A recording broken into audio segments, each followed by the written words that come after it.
Ang halamang ito guys, first time namin makakita ng ganito. Ayan o. Hindi namin alam kung anong tawag dito kasi hindi namin maintindihan siya. Yan, ganyan siya. Chinese kasi yung nakalagay. Yan. Yan siya.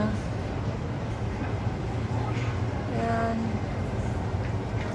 Kakaiba siya. Ito yung ano niya, dahon. Yan. Yan yung dahon niya. Yan. Ang dami siya, oh. Yan. Green pa lang siya pag ano. Tapos yan, nagiging yellow siya.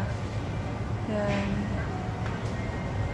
Ang dami siya, guys. Tingnan nyo. Na-curious kami ni ate, kaya napa-video kami. First time namin makakita ng ganito.